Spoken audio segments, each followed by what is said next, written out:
Hey, Mike, figured I'd just call you. All right, let me make sure the Ah, record's going, and it is. Okay, great.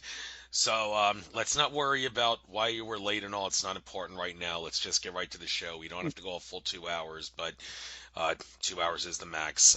If people have lousy attention spans, maybe we'll cut it short because that's the reason my show ain't doing so well in terms of view count. It's because people have lousy attention spans, and I go 2 hours. I just like to say that to give people a kick in the pants to improve their attention spans, so I don't go all this trouble ah, to get this information out. But anyhow, this is your chance to have glory, not mine, because you're the guest. I'm not exactly sure where I first heard about you. I just saw your name on my list of people to contact, and I wouldn't have put you there unless I saw you talk about something that made me feel, oh, this guy's definitely worthy of coming on my show. I better get him on. So we're looking at your about thing on your website, michaelleehill.net. It's mhm. basically your music, your filmography, and UFO experience, as well as some relations to Native American stuff and the Anunnaki. So now I'm going to give you the floor to tell your life story, be the primary source that I'd like you to be, and talk about what you experienced that caused you to do the stuff that you do today. And please make it fun and educational. Your life story. You got the floor. Right on. First of all, thank you for having me, and I appreciate the opportunity. Well, my name is Michael Leal, and I am a contactee. More so than anything, I guess that's why we're talking. But I'm a musician first and foremost, and not to pat myself on the back, but I guess you could say a serious musician. I've got 3 CDs of instrumental music, and your listeners might know who Steve Vai is. Played for Frank Zappa, David Lee Roth when he quit Van Halen. He sponsored a guitar contest in the past and ended up winning that. And that was pretty mind blowing because he was a serious idol of mine, even wanting to play guitar. But it comes full circle because some things started happening with extraterrestrial contact, and it ended up meeting those beings, and it ended up that they had a message to communicate, and it was all about cosmic harmonious frequencies and aligning ourselves with these toroidal physics that are truly the only frequencies that are components of light. So you align yourself with galactic energy, and Tesla, was all about this, about the 3, 6, and 9. He said once we understood the magnificence of the 3 and 6 and 9, that we would unlock keys to the universe. And it just so happens I've been given the message, and we can talk about this in a little bit, that the frequency 432 hertz is another way of stating 3, 6, and 9, and they're truly one and the same. So, even though all these things seem like they're totally different subject matter, being UFOs, music, Native American Indians, meeting the Anunnaki, they're actually more interrelated than anyone would have ever believed, including myself, you know. But I guess let's just go back to the beginning of how this all started. And I live very close to Lake Erie, and I was having band practice in my house, and I was probably 2 football field lengths away. That's where I live from Lake Erie. And me and the bass player went out in my backyard one night, taking a smoke break, and we seen a craft right over the shore of Lake Erie. So it was very close, and we watched it there for about 10 minutes, and just blew our minds. And I didn't get that one on film, but it sparked my curiosity to start finding beaches and little coves and parks along the lake. And I'd go down around sunset, and I would have my little Sony Handycam, and I'd be ready with it on a tripod. And if a big ball light flew by, I was ready to film it. Well, after doing that for, I don't know, about a year and a half, I started to accumulate quite a library of footage. And it was interesting because they made it clear to me that they knew I was filming them. And I started to actually have like a relationship with these orbs. I would ask them to come in closer, and they would. And it really blew my mind. I started filming them coming up out of Lake Erie and into Lake Erie, which is pretty mind-blowing. But it led to the point where I had accumulated a whole bucket load of footage, and some of it started to go viral. And right now, if your listeners want to check out some of this footage, my YouTube channel is Frozen Hill. And you can see the last time I checked, there was over 4.5 million views. And because of, this footage going viral, it brought the History Channel to my door. And they're sky watchers. And I was going to have like a 5-minute segment in it. And prior to coming in 2008 to Cleveland, Ohio, or a suburb of it, it's called East Lake, but it's about 15, 20 minutes outside of Cleveland, east. And they had come to talk to me about the Lake Erie UFOs that I had been filming, but 2 weeks prior, they were in Washington, D.C., and they were interviewing a Marine there. His name was Terrell Copeland. And what surprised them is he had filmed the exact same orbs of light that I have. By the way, they're showing up worldwide right now, but we can get into that. He had the same story of contact. The same spiritual message was given to him that we need to become aware of thoughts create reality, that kind of whole bed of knowledge, the law of attraction kind of thing. But here's the deal is he was going to be shipped off to another country, and they did a thorough medical test. And in it, they unveiled a unknown blood anomaly that he had in his blood, and none of the best military doctors could figure out what that was. We can get into what the actual anomaly is. I know it well. Because what happened was the History Channel thought, wow, wouldn't it be weird if these two guys that don't even know each other, they're separated by 500 miles, would it be strange if they both had the same blood anomaly? Because they both filmed the same objects, had the same story of contact. And so without telling me, they asked me if I would just be willing to go to Boston to have an update done to my story. And when I got to Boston, that's when I learned they're taking me to Boston University or whatever the hospital is there in Boston. And Harvard is right there, and they had my blood work done by a Harvard professor. His name was David Sistrom. And they also had Terrell Copeland come in, and they redid his blood work. And what the results were was I had the exact same blood anomaly that Terrell Copeland had. And that is an increase of creatine kinase. And what I learned through all this is everyone's brains releases creatine kinase, or CK for short.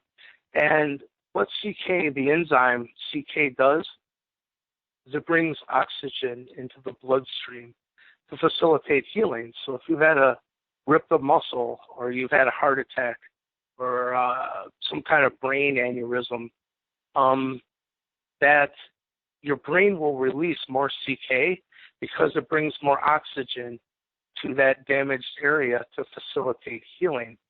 Well, the normal levels of creatine kinase in someone's blood is 25 parts per liter of blood. What they found in my blood, I was at 2,100. But at 2,100, they couldn't find any medical reason, neither brain nor muscle, that why my body was releasing these massive amounts of creatine kinase. In essence, just super oxygenating my blood. And what I found out now is the more oxygen in your bloodstream equals how much electrical capacitance your body holds on a cellular level. And you could look at that as chi or prana, life force, whatever you want to look at it as, but there's a larger pool there. And so the last day of the production shoot, the professor comes in, yep, you have the same anomaly as well, and your plane's waiting for you. And I was like, wait a minute, this isn't a TV show anymore, What the hell are you talking about? He said, well, what do you think unknown means? He's pretty much wasn't real nice about it. I was like, I this isn't a show to me anymore. Is there something am I in danger? And he said, the only thing he could think of if he had to make an educated guess is that there was some kind of unknown virus that was tricking our bodies into producing massive amounts of creatine kinase when there wasn't any medical reason to do it. And they sent me home and said, see your family doctors. And more specifically, they told me if you can contact your biological parents, because at that time, well, not at that time, I've been adopted my whole life, but at that time I had not met my birth mother, and I had met my two sisters. And they said, if you can contact your birth mother and father, see if this is a genetic trait down through the family, that might be very helpful. So for the first time, I contacted and met my birth mother and my two sisters, and that's when I found out that I am Iroquois Indian on my mother's side, and Montauk Erie Indian on my father's side, and more specifically on my mother's, the Iroquois, I am Seneca. And all this becomes very important because what we'll get into here in a little bit is all this led to actually meeting the Anunnaki face to face, or face to face as it turns out. We can get into that. But they said, we want to talk to you about this blood anomaly that was revealed on the History Channel, because it's truly an indicator that you are of our hybrid bloodline on this planet that was once known as the Nephilim in the Bible. And at that time, this is 2008, there was no Ancient Aliens on TV or anything. I had no clue what an Anunnaki even was. They approached me and said, we've been known in your past as the Anunnaki. And at that time, too, I can tell you, and at that point, they said, you were once known as Ea, Inky, the water bearer. I could tell you, if you don't know what the Anunnaki is, that made even less sense, And I can tell you right now, we can get into this, but I'm going to stop it here so we can just continue the conversation. But this was in 2008, my first meeting with the Anunnaki. After this happened, in meditation, I was in contact with them again, and I said, listen, if you are who you say you are, and I am who you say I am, encode the name Ea Inky into a crop circle. That'll be my confirmation, because I'm a student of the subject. I can guarantee you I will notice, Then the next thought in my head was, what a silly request, and in my mind I said a big crop circle with Inky written in cursive. It's like, the hell is that going to prove? But then again, it hit me again. I'm like, well, if you are who you say you are, you'll figure it out. Figure out a cool way of presenting the information. And then I got really cocky. I was like, and encode it with something only I would be able to decode. Well, in 2011, a crop circle showed up in Italy. Your listeners can just type in Inky crop circle 2011. You'll find the info on it. And encoded in ASCII binary code around a 7-pointed star was the name Ea space Inky. So regardless of my input in this story, for the very first time, a crop circle maker left his signature. And I don't understand why all ufologists and people that are truth seekers are not all over this, because it is what it is. But I can tell you, like I said, I've been guided into these most cosmic harmonious frequencies, and they all revolve around the frequency 432. We can get into why that is. But there's a new science called cymatics, and it makes the invisible visible. It makes frequency visible. And what it is a big vat of water, really. You pump frequency through it. There's a high-tech camera on top of the surface of the water that takes a picture of what's happening on the surface of the water. But what I can tell you is 4 octaves below 432 creates a perfect 7-pointed star.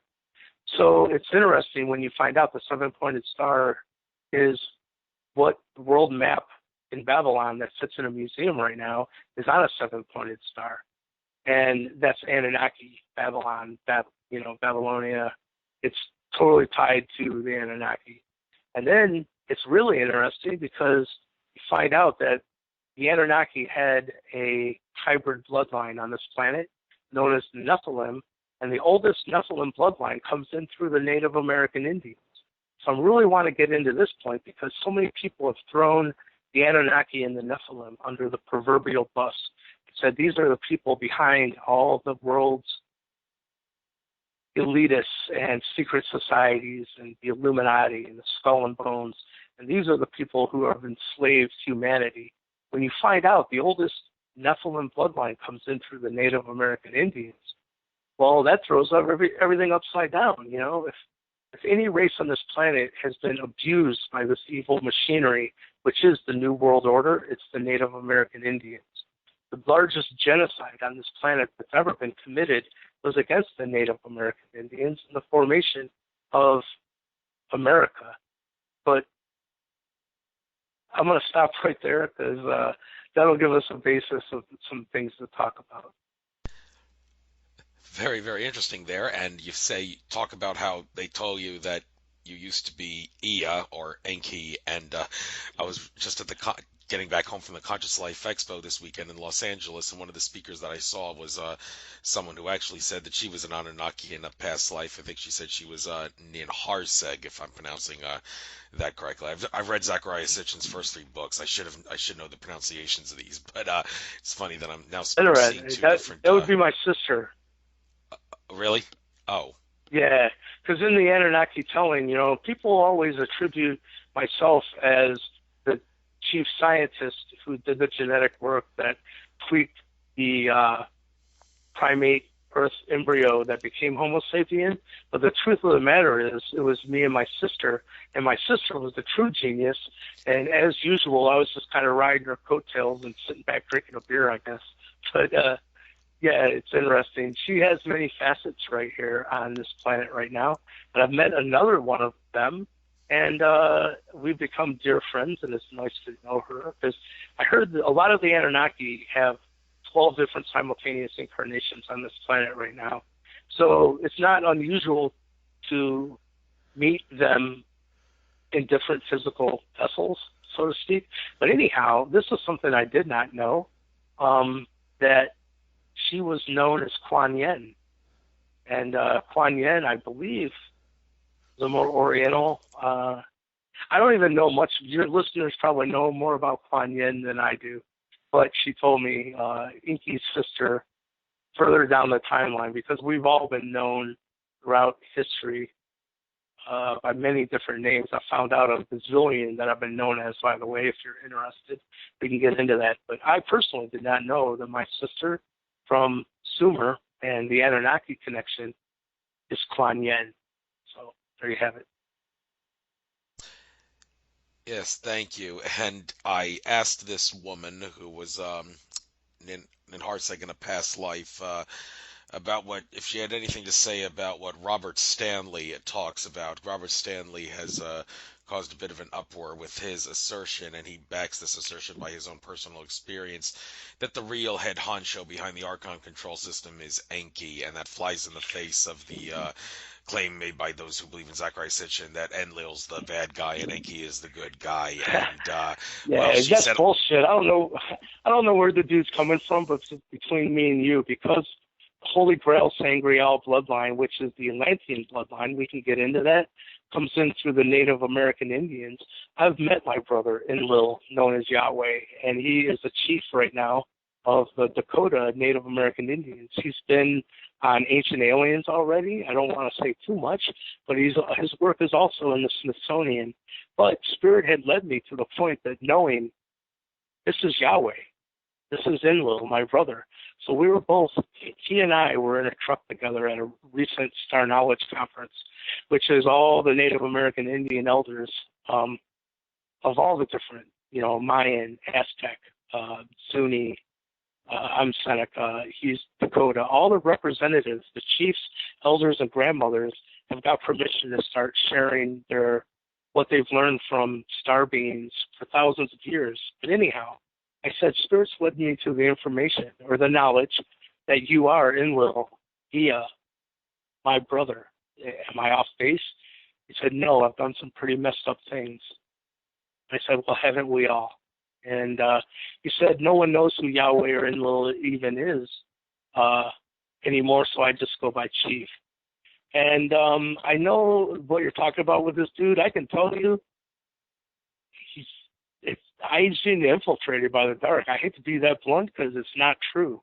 I am Ia and I am Inky, and anyone that looks into it I mean, for God's sake, I had a Harvard professor release on the History Channel that my blood isn't normal. I have been selected as the keynote speaker for the Mound Builders, which, by the way, I just met with Graham Hancock. His next whole book and presentation is all on the Mound Builders and how they're truly the remnants of the Atlanteans, which Edgar Casey called the Poseidians. It's Inky. You know, and when you know of Inky's, all these other incarnations, like Maitreya, I'm sorry, you know, Poseidon, Neptune, Ptah, they all have great connotations, you know, except one, which, you know, I guess we might as well get into that too. But one incarnation was Lucifer as well. And it's interesting that all these other incarnations have very positive backstory around them, except Lucifer. But then you find out the Vatican spun a lot of the good guys and the bad guys, you know.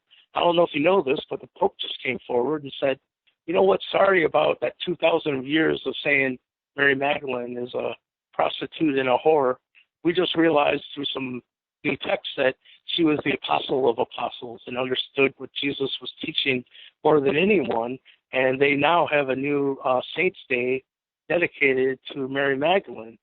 In the same way, nowhere in the Bible does it even say Lucifer is anything attached to what people think now. It said he was a light bringer. And but I'm not going to go around waving the I am Lucifer tag point yet. But I've heard what Robert Stanley has said, and it's just nonsense. Because, you know, a lot of things are going on right now, and to me, it's like, you've not met them. It's just clear. So I'll leave it at that. Okay, you mentioned the thing about Poseidon being Enki. I've also heard Zeus is a representation of Enlil, and this idea of Ptah. Absolutely. Yeah, and this idea of Ptah, the Egyptian Ptah. On your about thing, it says that people sort of see you like as a representation of Billy Meier in a sense, because Billy Meier, it's interesting, he has contact via an entity known as Ptah, and when I interviewed Robert Stanley, he said, look at Ptah, hey, it's Enki, isn't it obvious? And well, I said, well, lots of ETs look like that. I mean, and it's not out of the question that more than one ET can be called Ptah, but Enki was Ptah in the Egyptian legends. I believe Zachary Sitchin wrote about that in his second book, Story No, of that's It. actually, Well, I got to just say, Enki was Ptah in Egypt. Thoth was Negajita in Sumer and became Thoth. Thoth is Enki's son. It's not Enki. That's just the family history of it and what's actually in the Sumerian telling. And Thoth is here. By the way, we've all lived many, many incarnations, both as male and a female. Thoth is here in physical, and it's a female. Surprise. But anyhow, yeah, Ptah, and it's interesting that no one knows who Ptah is in the Egypt pantheon. But what's really interesting is in the past, the statue of Ptah is a guy holding a sword, and it's going down, and that the person that best was like written in stone and an image maker for Ptah would get this Ptah statue. Well, now at the Kodak building in Hollywood, where Oscars are given out, the back of it is a giant archway with Enki and the tree of life in between, and it's an eagle-headed Enki and then a human-headed Enki on the other side. And it's on the building, the Oscars are given out. But if you look at the Oscar, it's a statue of Ptah. So even to this day, the best image makers that are communicating Enki's message get an Oscar or a Ptah. And what you find out is, you know, there's two camps that divided off of the Anunnaki to help mankind evolve faster. We can get into all this. But the one that reflected back a negative polarity in service was Marduk, or he became known as Ra in Egypt. And Ra, his spiritual role is to reflect back a negative polarity, to show this is mankind's true inner, I don't know how to put it. but he works through greed and money and influencing people. It's like dangling an illusionary a carrot that, like, would you give your I am, your energy away to an illusionary outside source? Some call them archons. It's Marduk's role to make sure no one gets through the gate, the proverbial gate, that will give their I am, give their energy away to illusionary outside sources. His main tool to do that is greed and Brahmanism, money. Inky is here to whisper in the other ear of humanity and inspire us into higher realms of knowledge of light and sound and what it has to do with the physical reality, and teach us things that actually uplift the human spirit, culture, music, art, poetry. And so it makes perfect sense once you start to find out these things and look at what's going on in Hollywood. But everything up until very recently was infiltrated by the light and dark. But we're in a new time now. We're in the age of Aquarius now. And that whole accelerating of light and dark to help us, it's done and over with now. So we're definitely in a new time period. But I just want to say Toth and Inky are not one and the same. Toth is Inky's son. Thank you. I didn't say Toth was Enki. I said Ta was Enki. Ta, whatever you want to say. I think the P is actually silent. Right. Oh, I thought. I'm sorry, I misunderstood okay. you. Well, yeah. Well, thank you for clarifying everything. I'm glad you know that, because not many do. Okay. Awesome. Right, but like one other subject here. Well, let's try to kill two subjects with one stone. The whole controversy behind there's reptilian connections to the Anunnaki and the whole eagle serpent thing. Seen a few presentations and talks on this. I believe eagle is Enki, serpent is Enlil. That's representation, and also the idea that there's a reptilian connection to Anunnaki. David Icke's proposed that idea. He also talked about how he met Zecharia Sitchin face to face and asked Sitchin, how come you never talked about anything about a reptilian or serpent race of ETs from ancient Sumeria? Isn't it obvious that from the evidence that such a race of aliens existed there? And he says Sitchin looked across the table and told him, don't go there. Apparently Sitchin didn't like the idea of reptilian aliens, so he just wanted to stick to like maybe human-like ETs, which is what the Anunnaki were, according to what the research suggests. But I've heard from other folks, like in the ET contactee community, that the like Draco Reptilians and the Anunnaki that Zecharia Sitchin talks about, they actually made an alliance, and there was some inbreeding between them. And some have asserted that those eagle representations that look like eagles from ancient Sumeria, they're not actually they have wings on them. They're not actually eagles. Some say they're actually reptilians. Carrie Cassidy even says this actually looks more like reptilian than an eagle to me. But I don't see why it couldn't be an eagle if the whole eagle serpent thing has some validity to it. Was I right about that? The eagle is a representation of Enki and the serpent is Enlil. And how does that tie into this whole thing about the reptilians having an alliance with the Anunnaki? Actually, it's all intertwined, brother, and it's all Native American Indians. Like, people don't truly know where this is coming from, but the knowledge of what the Serpent Clan is and what the Eagle Nation is has been withheld for thousands of years within the Native American Indian culture. And the Serpent Clan, the Brotherhood of the Snake, was originally Incas, and it was very benevolent. But at a certain point, we can get into this because I know what happened, but at a certain point, this experiment to accelerate human conscious evolution was put into place that made us experience our own mental energy in an accelerated fashion. And light or dark, whatever you put out, you experience back magnetfold. Up until they told me when I met them in 2008, at the very second we entered the age of Aquarius, which is the age of Inky, by the way, and I'm sure you know because you sound very educated, which is nice.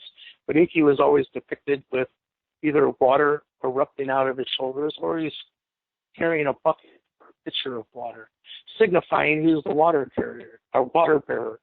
And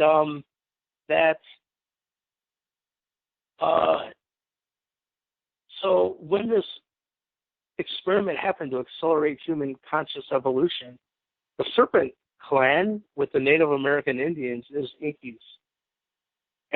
But there's two different factions. Some call them the dragon families, and a lot of with the economic thing going on right now, there's a lot of talk about these serpent, I'm sorry, dragon families and this global economic reset. I don't know if you know what I'm talking about and how it ties in. And but anyhow, here's the deal: that with dragons, there's two different types of dragons. There's the dragons that hoard their gold and do not want to help mankind, and anyone tries to steal their gold, they will kill them, and they do not look favorably upon sharing their wisdom with mankind. But then you got the other side of the dragon family that are supportive of mankind, and they try to help mankind, and they share their wealth and their wisdom with mankind. But as this parable goes, you cannot tell what kind of dragon you're dealing with by their appearance. You can't tell by their race, whether they're male or female, or what color they are. The only way to tell a dark from a light dragon is listen carefully to their speech, because a dark dragon always speaks with a forked tongue kind of thing. So, in telling you this, it's the serpent clan who is incarnated to accelerate light and dark ideologies within the Homo sapien to make us choose faster. We can get into why, and it deals with the flood and what happened at that point, and Inky going to his mother's side, because this is interesting too. So many people talk about the Anunnaki negatively, but then you bring up Pleiadians, and they're like, Pleiadians are all loving, and they're the highest level of intelligence. And then it's like, well, half of the Anunnaki bloodline is half Pleiadian. Inky's mother is a Pleiadian queen, not Anunnaki at all. There's two different bloodlines that come through the Anunnaki. I don't hear many people talk about this. But anyhow, so the Serpent Clan, which, by the way, the Serpent Clan grandmother is the one that does, for the Native American Indians, does all these events at the Serpent Mound. And I've been brought into that, and I was playing music, actually, and I went to get off stage. She said, no, stay up on stage. And she announced me as now an officially recognized member of the Serpent Clan, and she sang to all 7 chakras. And so at this point, I didn't even know what the Serpent Clan was. It wasn't until like months later when I was at a Star Knowledge conference, and I went up to one of the chiefs. And because mind you, like I said, in 2008, I didn't even know my heritage. When I learned of my Native American Indian, because I'm almost pure blood on my mother's side for Iroquois, I thought, wouldn't it be great to meet all these elders and chiefs? Then, my Western mind kicked in and goes, good luck with that. How the hell would that ever happen? Well, then I met Chief Little White Eagle, and he said, I need the Nephilim ambassadors at my conferences. Will you come and speak? I need your energy there. I never told him anything. He already knew, That's what's interesting, that no one knows this because they haven't shared their knowledge with the Western world. But the Anunnaki, the Native American Indians know they are, some of them, are the remnants of the Nephilim here that are Anunnaki hybrids. They know it.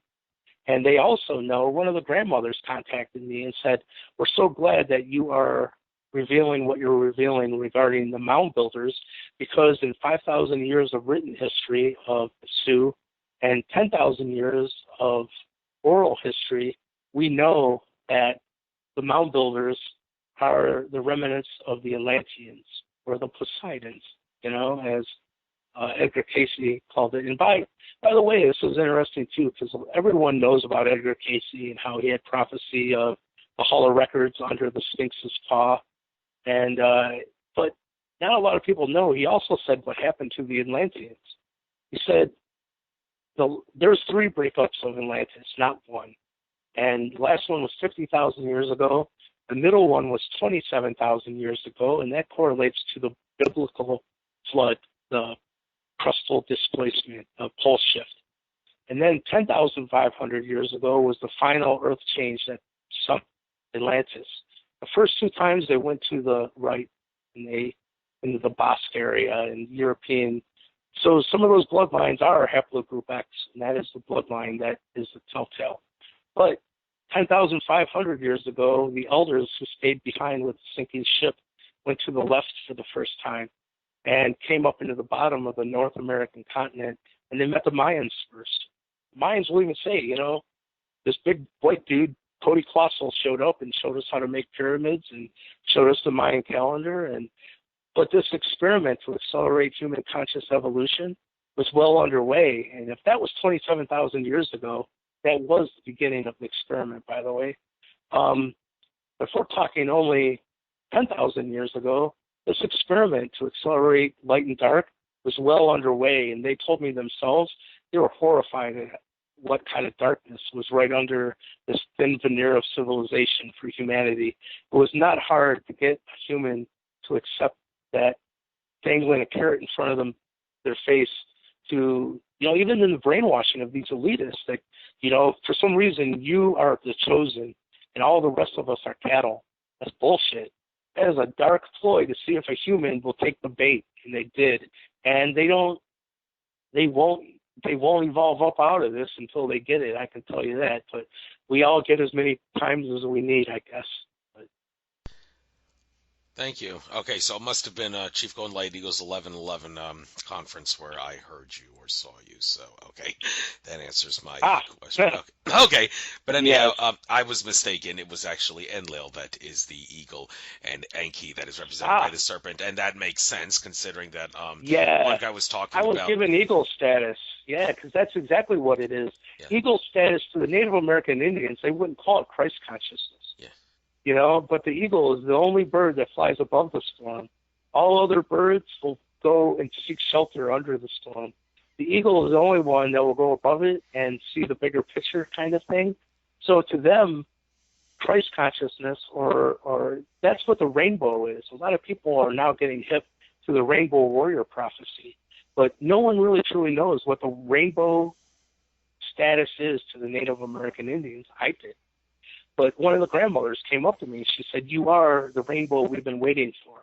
She said, all the chakras have a Merkaba, a double tetrahedron spinning inside of that, and there's 7 chakras. She said, only when they're clean and spinning freely will they emit light, from red in the root to purple in the crown.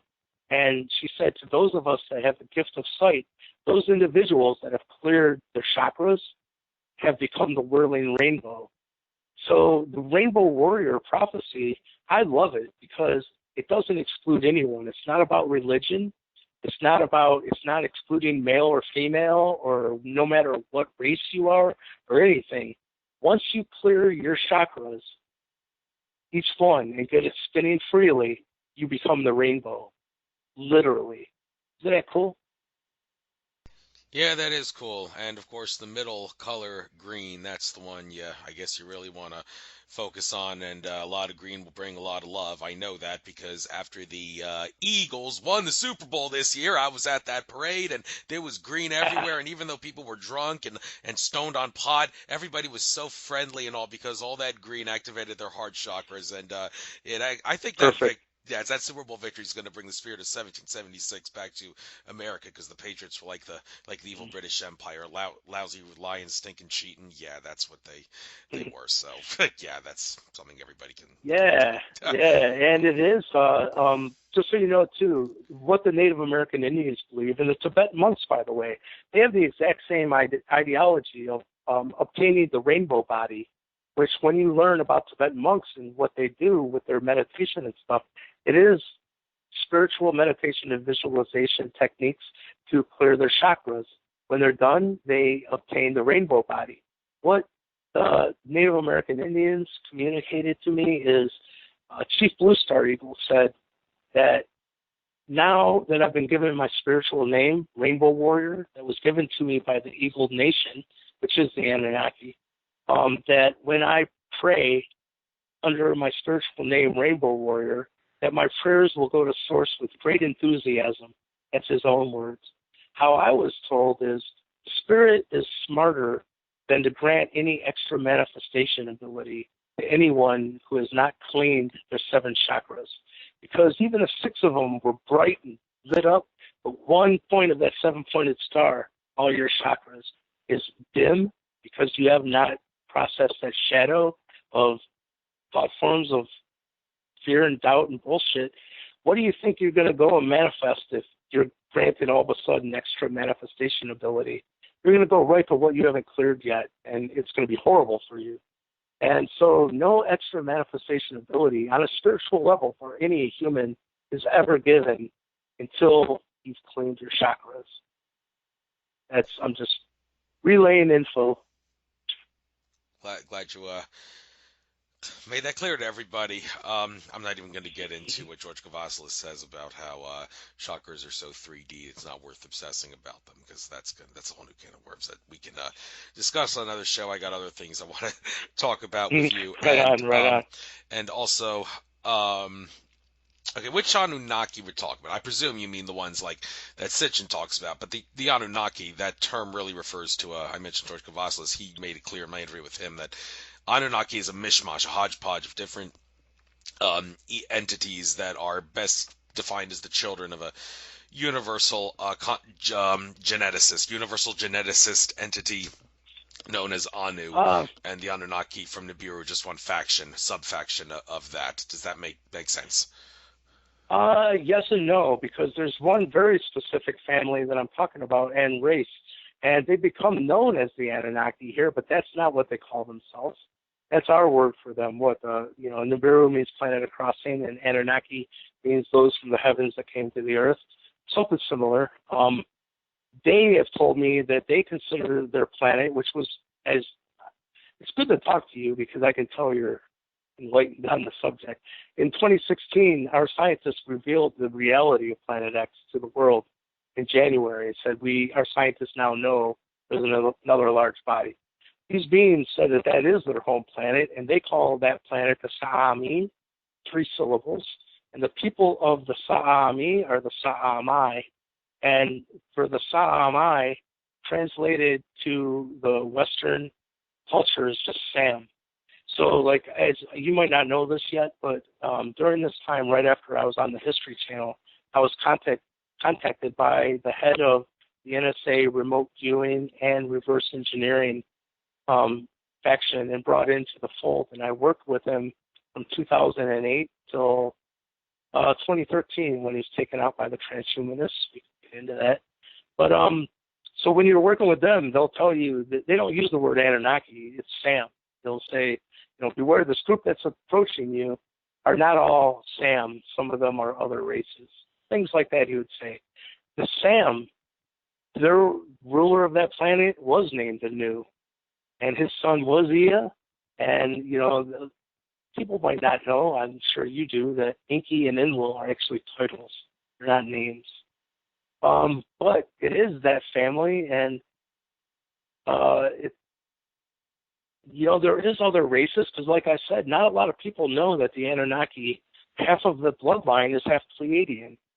So, and in the Pleiadian, you asked about the reptilian influence, and I heard that on the Pleiadian side, that the Draconians, Pleiadians have a Draconian partial DNA. Like, none of us are actually pure anymore. There's been interbreeding through all these races. And there is a Draconian intermixing into the Pleiadian side of things. But I can tell you myself personally, I did see one in an etheric state, and it did kind of look like a plasma. I want to say gargoyle, but I know what that's going to do to people's minds, and it's not that. It was not scary. It was very regal looking, but like a gas furnace will have that real fine fire. His whole body was translucent, like I could see right through it, and it was made of like plasma, but definitely had like gargoyle kind of features, but very regal, not scary at all. And to the point that the next day I seen him in the physical, in the human. And the minute I seen him, because the whole first meeting when I met the Anunnaki, he was faceless. So we left that structure. And I had asked him if I can see their true faces. He said, no, you'd have to wait till tomorrow. And when we left the structure, he was right behind me. So I said, hell with it. I'm going to turn around and take a look. But what can happen? And I did, and that's when I noticed he wasn't even physical. And nothing like if someone talks about a reptilian and your image is a big green lizard dude, this was not it. It was a fire being that was wearing a robe made out of light.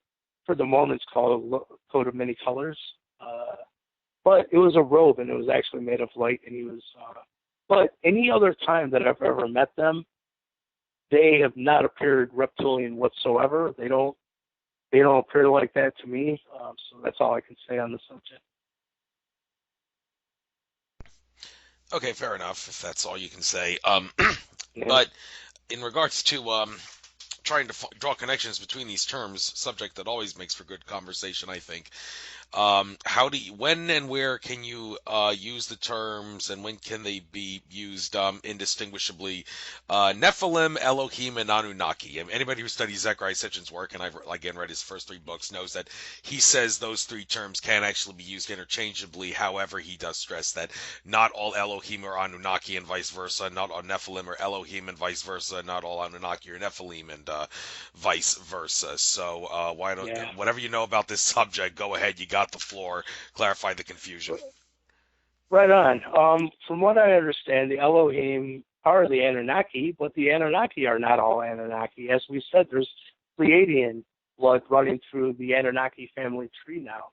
And from what I understand, the Elohim are more the Pleiadian side of the Anunnaki. Are you hip to the Wingmakers? Bit of info? Wingmakers, heard the term, maybe talk about it. I'm sure something will resonate. Right on. It's a Pleiadian time capsule of information that has been left for humanity. It's real. It came through the group of the NSA that I was brought into, so I know it's real. But it was given to mankind as a mythology, and people argue still to this day if it's real or not. So anybody can just go to wingmakers.com. They are the Elohim. They've been known as the Watchers. And specifically though, so Elohim, let's just say Anunnaki, then take it from there that you just know Anunnaki has different races within that family umbrella name, that the Elohim created a hybrid bloodline on this planet that was half Anunnaki or Elohim. In the Bible it says Elohim. Elohim and human, the name of that hybrid bloodline was the Nephilim. And so I think that answers that. They're not interchangeable, is what I'm saying. The Nephilim is the hybrid bloodline, not the parental races. The Elohim represent the Pleiadian side of the Anunnaki family tree. The Anunnaki is our name for them, and they actually call themselves the Samai. So, Okay, thank you for trying to clarify the whole issue. It's something that, like I said, makes a good radio conversation. I bring it up whenever someone who can discuss the subject is there. But great conversation. I don't get asked these kind of questions. And actually, this is so refreshing to me because you can imagine in my normal life, I've actually almost become mute because, most people, I just talked with the New York Times, which we can get into. I was contacted by the Pentagon UFO program, and they had Bigelow Aerospace, one of their investigators, I'm going to back up. The Pentagon UFO program that was just revealed to humanity gave $22 million to Bigelow Aerospace, who are the owners of the Skinwalker Ranch, by the way, which a lot of people know about the Skinwalker Ranch. In 2011, they contacted me long before the releasing of this Pentagon program. And they said, we know that what you're in contact with is the real deal because we know it's the same thing we've been studying for 20 years over at the Skinwalker Ranch. And they know it's the Anunnaki, by the way. That's why, Robert Bigelow just went on to 60 Minutes. And people can look into that if they don't know. It's type in 60 Minutes, Robert Bigelow. And he said, the lady said, so you're saying extraterrestrials are here? And he goes, yeah, they've been here for a very long time. And first of all, she said, aren't you going to be afraid people are going to think you're nuts or something? And he's like, I don't care. like, I've spent more money on this subject than anyone on this planet. I've spent millions of dollars. And he said it's been right under people's noses. It's because this intelligence is the one that built the pyramids. They are the ones that made the Sumerian temples that are beyond our even being able to. We can't build a pyramid right now. You know, they're too precise in the information that's included into them. But that's not even a drop in the bucket. I'm friends with Carmen Bolter, who did the Pyramid Code for the History Channel. And she's working on a new project because they found with ground-penetrating radar under a place called the Labyrinth in Egypt that there's a sprawling complex. She said most of the rooms are the size of grocery stores. Some of the smaller rooms are the size of Olympic swimming pools. And these structures span out over acres. She said if you just took the hallways to walk from one to the other, you'd have over a mile, I think it was 1.2 miles of hallway just to walk through to get the room to room. This ground-penetrating radar is so sophisticated, it can tell the difference between precious metals and do a thorough three-dimensional printout of it.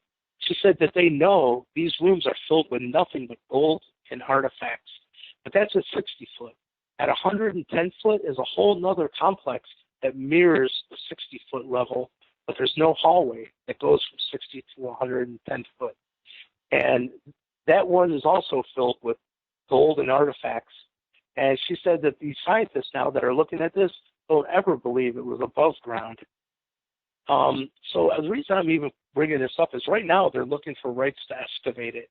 They said in the same way that, you know, the only thing sticking above the sand in Egypt of the Sphinx back in the early 1900s was his head. They had to excavate the rest of it, and sure enough, there's a body under there. But in the same way, they're finding out with this ground-penetrating radar, brand new technology. Heard it's like supercomputer, quantum computing algorithms that's being used. But they know there's hundreds of pyramids under the sands in Egypt that are pristine.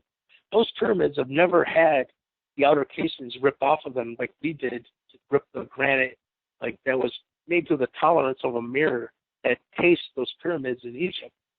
No one in humanity has ever seen a pyramid in its pristine condition.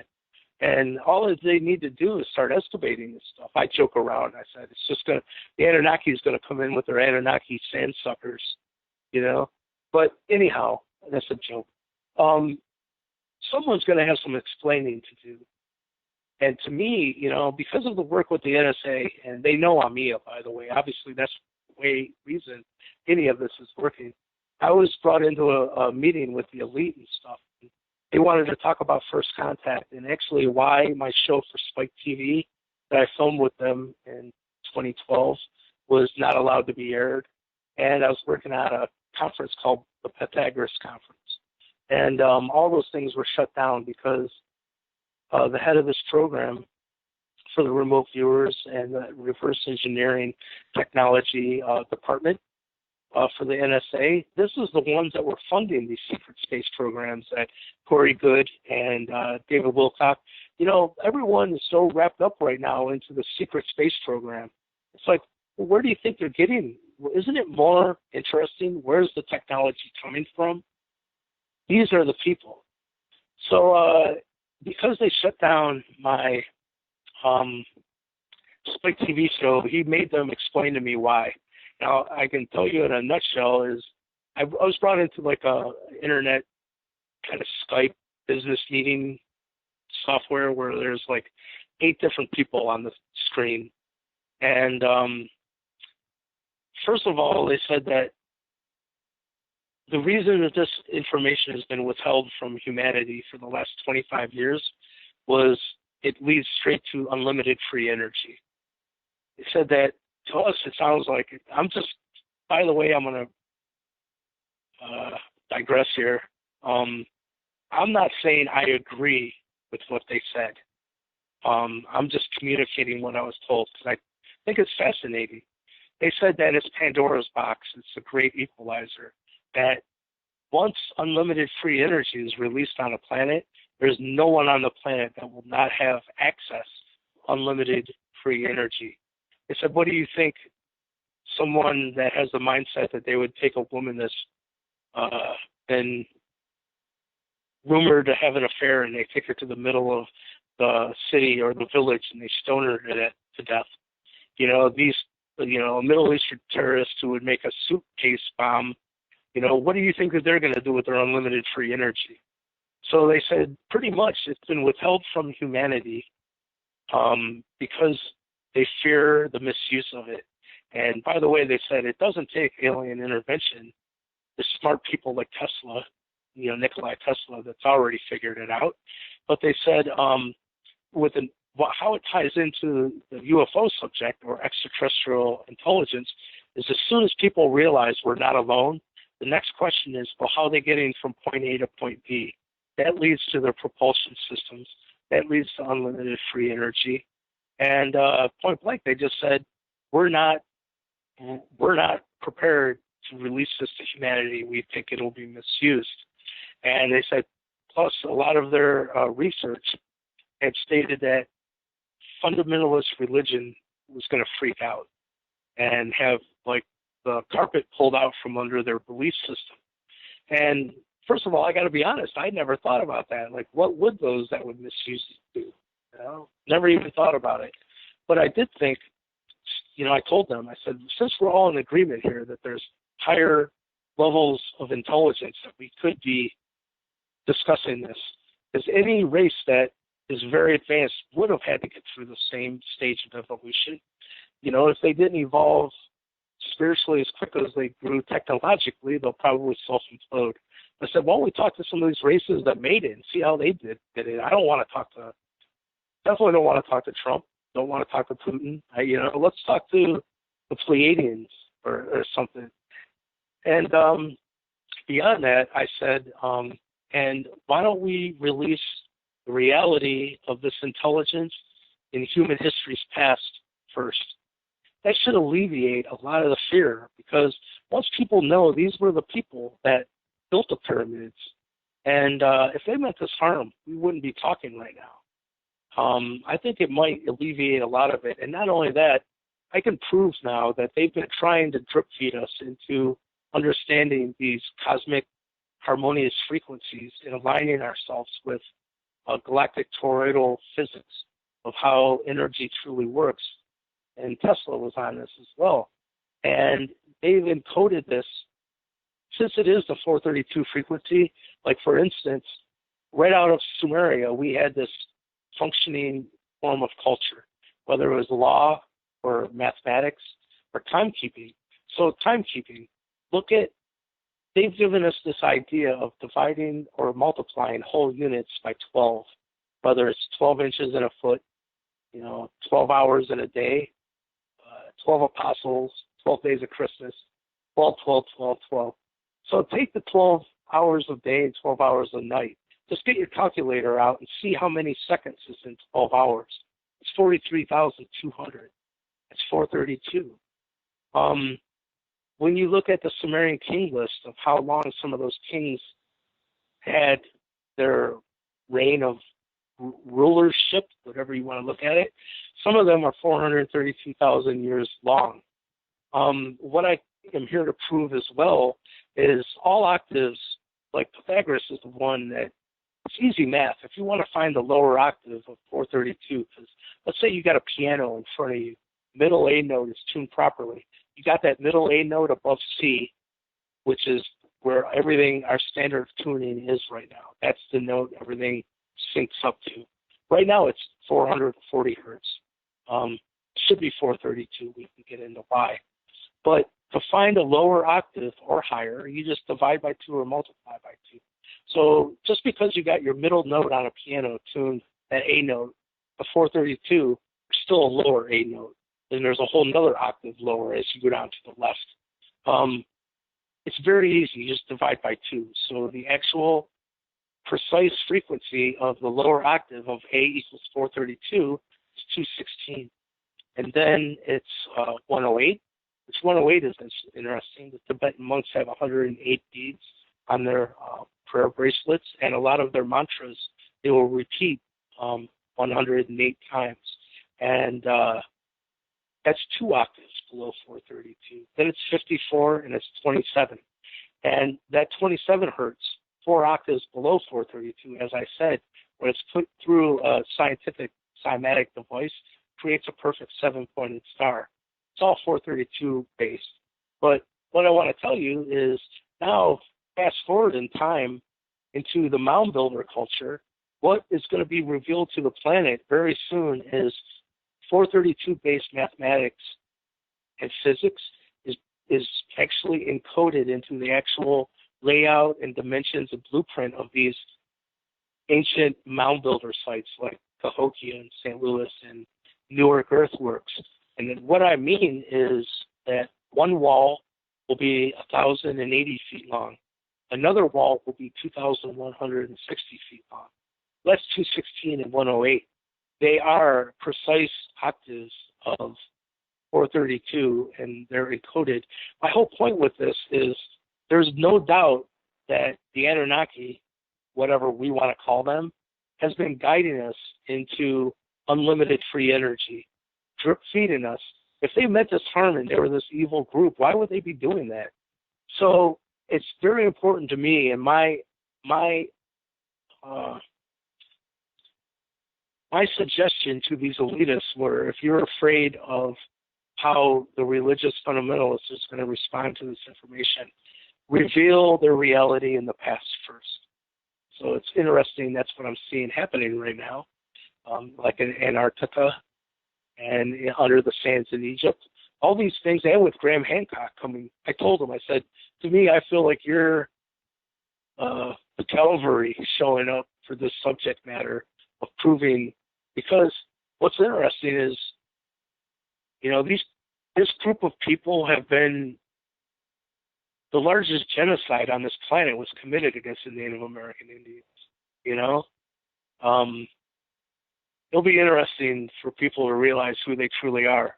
And it's really funny for me in a paradoxical way that a lot of people that are fundamentalist Christians, when they find out that this is the fabled lost tribe of Israel, not even my opinion, it's in haplogroup X2A, DNA science proves it. No ifs, ands, or buts. It only comes in through the Native American Indians in the North American continent. Mostly it was Christians that committed genocide against this race that they were supposed to, in their own book, in their own belief system, this is the people they're supposed to be protecting. Isn't that kind of interesting? Indeed, it is. And what's also interesting about this whole thing that you're talking about, 432, 108, and the beads on the necklace being 108. I was at the Conscious Life Expo. All the people were talking about this stuff and why it should be 432 hertz and not 440. I don't know if the fact that I heard all this at the conference I was at and I'm here now validates the stuff you're saying is true. I guess if things are part of synchronicities, then more than likely there's truth value to them. So, well, am I right on that? Maybe then that this only yeah. validates. You know what? When you look into cymatics, it takes it out of someone's opinion. Cymatics started off as taking a big metal plate and they put sand on it. Then they take a bow and that it was tuned to like an A note or a specific frequency. And when they would make that plate sound, they would watch the sand dance. Certain geometry would form, and it wasn't random. Every single time they hit a specific frequency, specific geometry would form. So that's evolved now to what's called a cymoscope. And a cymoscope is a big vat of water that's suspended in a tripod. And like I said, they just pump frequency through it. And just like a radio, you know, you go from low frequencies, and all of a sudden you start to tune into a station. And at one point, you're going to have the clearest reception possible. And then as you move up the dial in frequency, you're going to get more noise, more noise, more noise, until there's no frequency at all. And then you're going to tune into another station. Similarly, when you use one of these devices, you can do a frequency sweep from very low frequencies to high frequencies. And you can see where the most geometry forms in a physical medium, water. We're water. Our bodies are mostly water. And what you find is 432 creates BMO structure. But check this out. This is pretty cool. Because I was being guided into this information, I'm really glad that it's getting a grassroots movement of heading forward with all this, by the way.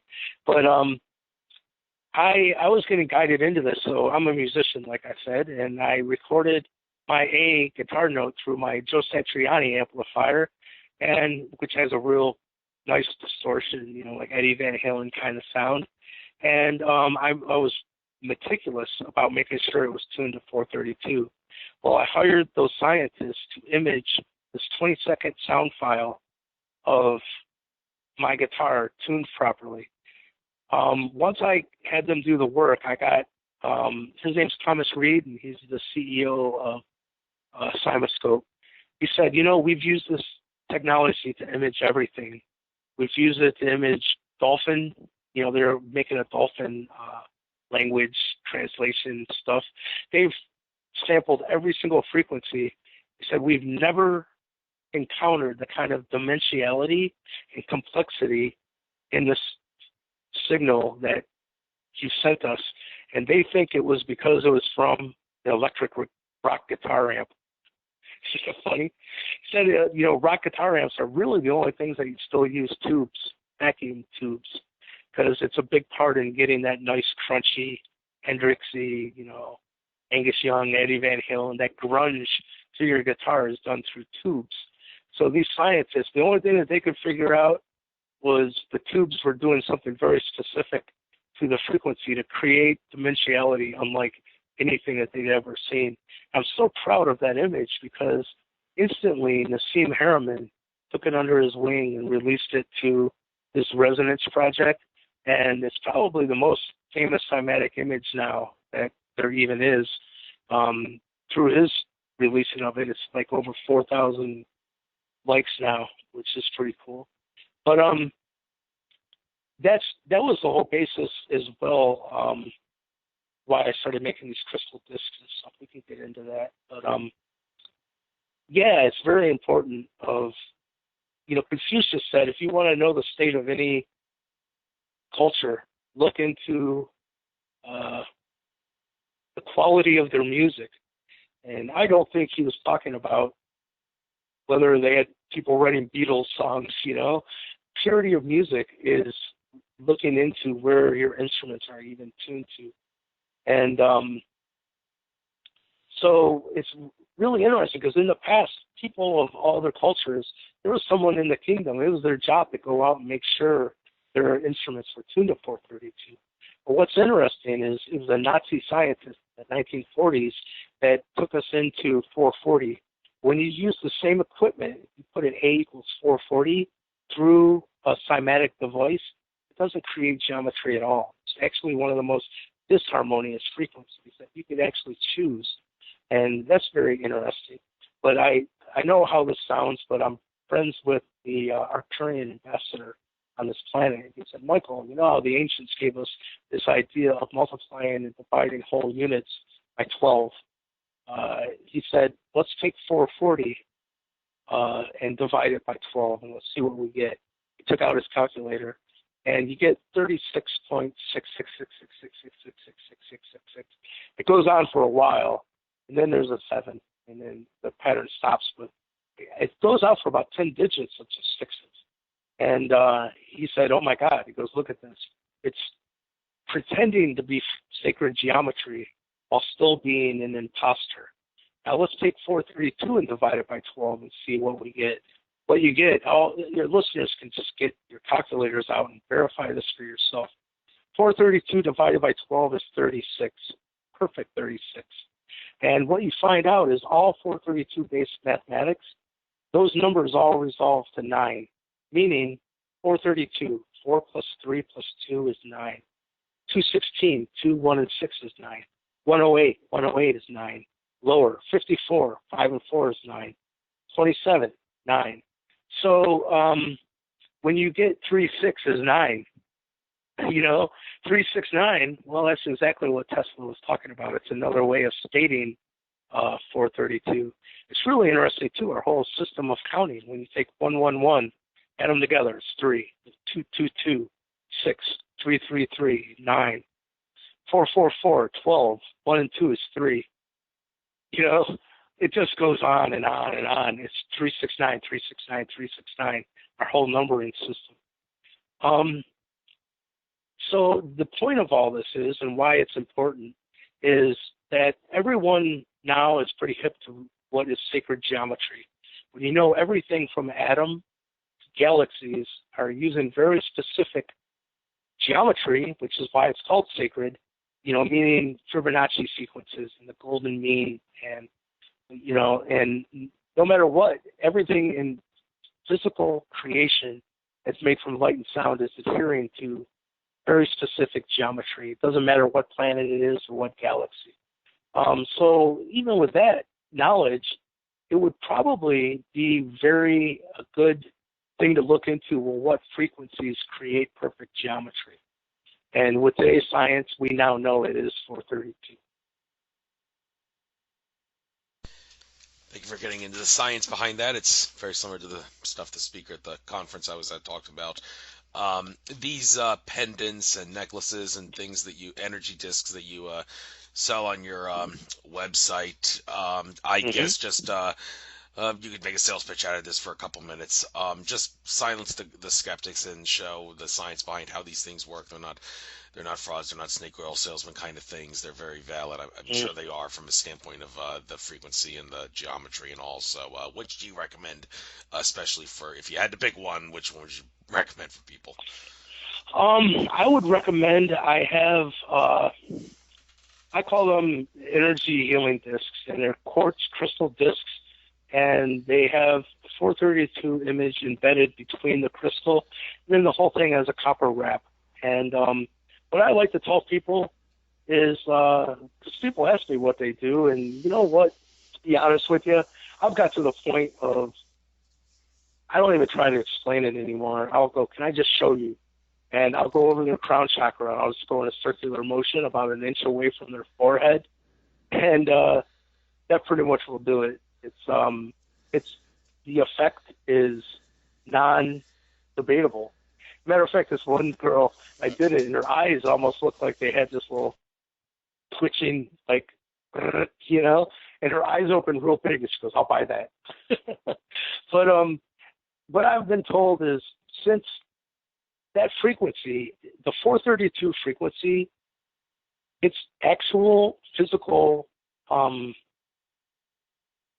representation has never existed in this physical realm ever before. It's a first. I've heard it called by higher realms a quantum reality accelerator. But a lot of those things that just don't mean anything. If I can just show someone, these will clean out lower energy out of your chakras like nothing. And like, for instance, a friend of mine, he owns a pure water business, and it's made from, when you make maple syrup, they tap the bottom of the tree and water comes out of it. And for the longest time, the farmers would just use that as scrap water to wash their hands in or whatever. But what they found is it's one of the purest water on the planet because it gets filtered through the whole tree. And he sells it now at, you know, health food places and whatnot. Well, we were at a conference together, and I had gifted him one of my discs. And he called me over, and there were 4 people with me. He goes, Michael, I got to show you what these discs are doing. They restructure water unlike anything I've ever seen before. And so he took 4 of us, and he took 4 plastic cups, and he poured about an inch in each plastic cup. And he said, I want you to take a sip, but don't pay attention to the taste.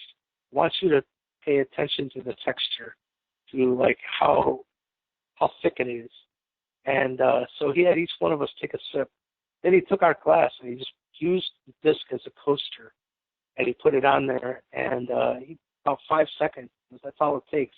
Now try it. And he did that for each one of our waters. There was no doubt for all 4 of us that the water structure had changed. It became very much more thick. And I didn't know it would do that. I had no clue. But similarly, I had my discs there at this show, and this mother walks by with this child, and she goes, ooh, you know, got all excited. She goes, oh, can you see energy? And he goes, yeah. And I guess I could get into this afterwards. She told me that her son, he was only 7 or 8 years old, has always had the gift of seeing energy. And he just always has had it. So she picked up one of my discs. She said, show me how high the energy's coming up out of the disc. He went about 3 foot above it, but then he put his hand below it as well. She said, oh, it's coming out the bottom as well. And said, yes, that the idea of certain geometry having certain subtle energy, people have heard a bit about pyramid power, where if you just build a pyramid out of brass and put fruit in it, it'll last a lot longer and energizes things. Well, taking that kind of idea, these crystal discs were brought into fruition by a contactee. I can't remember his name now, but he called them Pleiadian healing discs.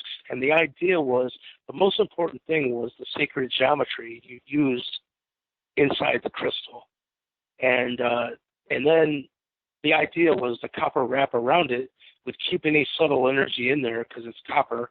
But when you pick it up, your own body connects the electrical circuit, and then you can channel your own chi through it. And now I can tell you a lot of Reiki masters have been buying my discs worldwide right now and using them in their practices and having results like they've never even seen before. But beyond all these things, because I don't even send any instructions when someone buys one. When I'm at shows, I'll kind of go through this, but at the end of it, I'll say, or it's a nice paperweight. You know what I mean? It doesn't have to be anything to anyone. I can tell you that it is a nice subtle energy device, and this technology has not been on this planet. But beyond all that, they're beautiful pieces of art, and they work on their own as that. I put one, they're all through our windows at our house here, and sun comes in through the disc, and it almost works as like a stained glass. It brings that color and that frequency into a room, and you get like the rainbow colors on the walls and everything. So I don't want to, people will have to see. Go to the website, it's michaelleehill.net, go to my shop and look through the products, and if something speaks to you, by all means, check it out. But at the same means, they work just as art as well. People will do with them, but because of this, I've been learning all kinds of new stuff. Like, people are telling me they started sleeping with them under their pillows, and that they had out-of-body experiences and lucid dreaming at night. So it's kind of like, let's figure out what they do together, My next thing is I'm going to make a 432 fidget spinner. I'm actually serious about that. Imagine those fidget spinners, and when you spun it, it actually worked like a Tibetan singing bowl and put out a perfect 432 frequency. Anyone out there, run with that idea. Let's bring it into reality. Thank you. One of the products here, the Tree of Peace pendant. I see this and I'm looking at the word peace. It's interesting. One of the speakers at the Conscious Life Expo said something I've never thought about, and it looked like some of the audience members were taken back by this, that when you want to talk about what's the most important thing in all of existence and all of consciousness, and many would say love, infinite love, and the speaker would say no, because love, you talk about love, you're creating duality. There's got to be duality with love. It's better to say that the more important thing than that is peace, because for some reason the speaker says with peace there's no duality. Well, I don't know. Do you agree or disagree with that way of looking at it, that there's no duality with peace, but there is with love? You know what? That's interesting, and I do like it. The Tree of Peace is actually part of, a lot of people know of the Iroquois tribe of Indians, but what they don't know is that's not one tribe. At first there's 5 tribes, now there's 6, but these 5 tribes originally were at war amongst each other for generation after generation, brother against brother. And these wars, it was almost like the Hatfield and McCoys, and because of their own spiritual ideas, if you killed my brother, I had to kill your brother. And it kept these ongoing wars just going forever. And but right now, the Iroquois are a united confederacy, and they've lived in peace, and they're actually the oldest functioning democracy on this planet. And what you find is our founding forefathers, George Washington, Thomas Jefferson, Benjamin Franklin, they went to the Iroquois Seneca elders to base this experiment and we the people and our Constitution on Seneca. law, which is interesting. Them being the lost tribe of Israel, the Templars being very involved in the creation of the United States. What I'm here to reveal is the United States was the culmination of that experiment in accelerating human conscious evolution. That the final phase of this experiment was we are going to create this new society of freedom, and then all parties, light and dark, are going to go to the sidelines. And mankind is going to be allowed to create with this either heaven on earth or hell on earth, you know? And unfortunately, we've done about the opposite. But a lot is about to change because, like I said, when people find out that our forefathers went to these people, and the Seneca own their own land, by the way, in New York right now. People don't know this, but it's like a country within a country. And they own Salamanca. And Salamanca is where Niagara Falls is. So anyone that's ever traveled to Niagara Falls, they can tell you, you pass a huge sign that says you've now left New York, the United States of America, and you are now on Seneca land. And there's a toll being assessed for your travel through Seneca land, and it's being paid for by the United States of America on your behalf. Have a nice, safe journey.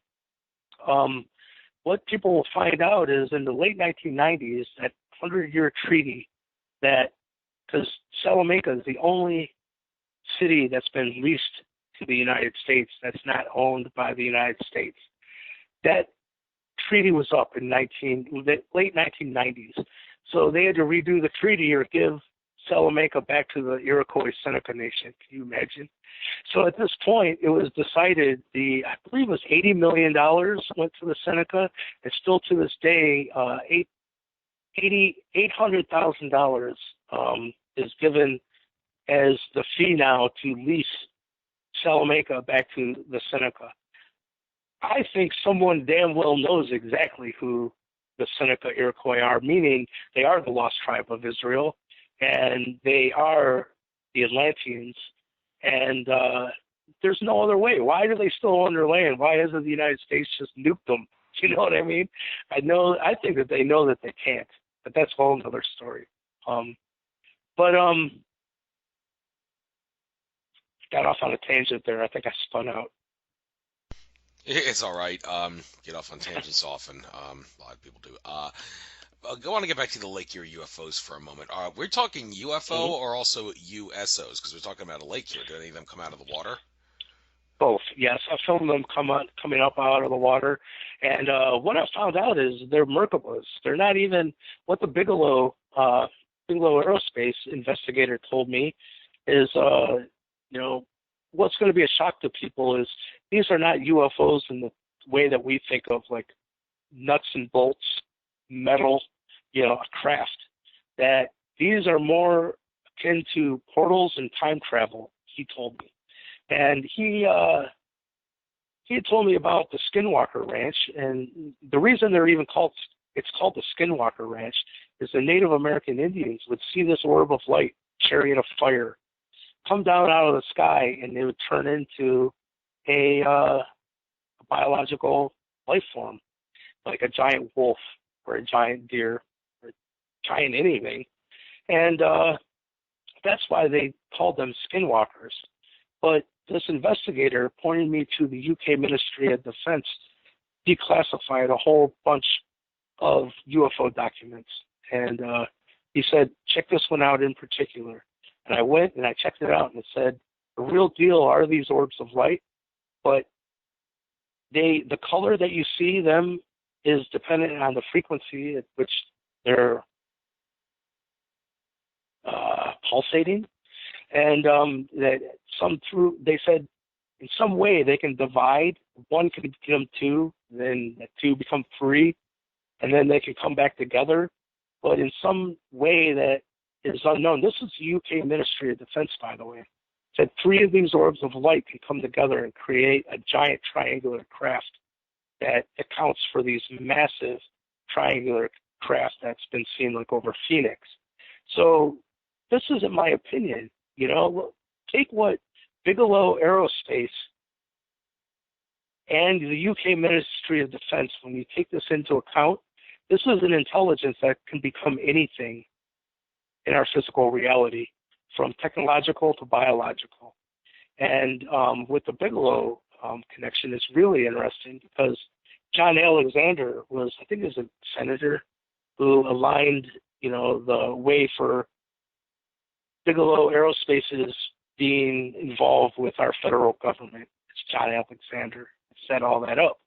Well, John Alexander just was talking about, if people go and type in John Alexander, Bigelow Aerospace, no, John Alexander Skinwalker Ranch. There's a recent video of him being interviewed, and it's pretty mind-blowing. They said, have you and Bigelow come to a conclusion of the intelligence behind the phenomenon at the Skinwalker Ranch? He said, yes, we have. We've come to the conclusion that we've encountered the trickster. The trickster is just another name for the Anunnaki. And like I said, when the Bigelow investigator contacted me, they know it's the Anunnaki. But the phenomenon that really bothered them the most, they called it poltergeist activity. But it's truly this intelligence showing them that it can work multidimensionally. For instance, they said that obviously Bigelow staffed the ranch with the best money could buy, best scientists, best cameras, best, nighttime photography, everything. And obviously these people lived there for 20 years. So they'd have to go and get groceries, bring them back to the ranch, and they would take all the groceries and unpack everything into the refrigerator in the cabinets. Then the scientist said he'd walk into the next room and go, you know what? I forgot, I'd like to get a Pepsi. Turn right back around, walk into the kitchen, and everything was back in the bags, packed back into the grocery bags that they just unpacked. John Alexander gave another example. He said that these orbs of light were coming down over a cow pasture in the ranch repeatedly. So they decided to put up 3 poles with like 4 different kinds of cameras, really high-tech stuff, to see if they could capture these orbs and what was happening over this cow pasture. He said they're all back at the ranch. He said what happened is they had a pole with 4 different cameras, and then all the wiring was duct taped around the pole. Then all the wires went down into the ground about 3 foot. And then they dug a trench where all those wires would go back and get connected to monitors and scientific equipment within the ranch. So they're all sitting there watching the monitors within the ranch and waiting for these orbs of light. All of a sudden, there's just a flash, and all the cameras simultaneously just go dark, like static. So they go out, and they said, first of all, when they went out, they noticed the cows hadn't scattered. So these cows were really timid of anything. And when they got there, all the cameras had been removed off of the poles, and the duct tape had been taken off. And not that like the duct tape was still laying on the ground around the bottom of the pole, it was gone. It's absolutely gone. And they said that they went back frame by frame and knew that whatever happened within like a millisecond. So whatever this intelligence is, that's what I say, man. People think that meeting an extraterrestrial is going to be like meeting a guy in a spacesuit. It's like, no, man. Like, I don't think too many people have thought about what is it really like to be a multi-dimensional intelligence. That means they're not part of this space-time. They're outside of it. They can come in your life and tell you something when you're 5 years old, pop back out, and then when you're 30, for them it's only 1 second went by. Pop back in when you're 30. You know what I mean? They can work in time in ways that we can't, and because of that, they can create really complex event strings, I've heard them called.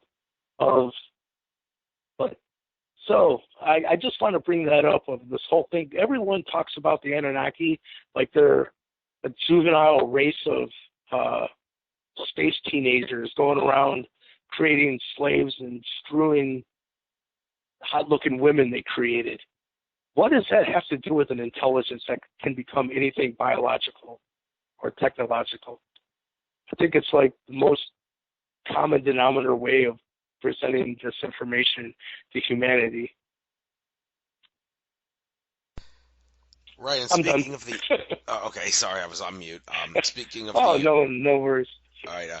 About the Anunnaki and their relation to us in the present time, it has been asserted by, among others, Akashic Records reader Andrew Bartzis and Adronis contactee Brad Johnson, that the Anunnaki that Zachariah Sitchin talks about, from the ones from the Bureau, they are locked out of our reality. When I spoke to Magenta Pixie, she and her contact group, the Nine, said that we are no longer on a timeline in which a 3,600-year elliptical orbit planet like Nibiru will, our consciousness would not, because we're not on this timeline anymore, cause that planet to appear within our reality, and that kind of resonates with the idea that the Anunnaki are not in our reality anymore. And a little icing on the cake here, Mark Kimmel at a conference that I was at that he spoke at, he said contacts have told him the Anunnaki's home planet of Nibiru has self-destructed, as in it doesn't exist anymore. That's nonsense. Really? That is nonsense. Okay. Oh, yeah.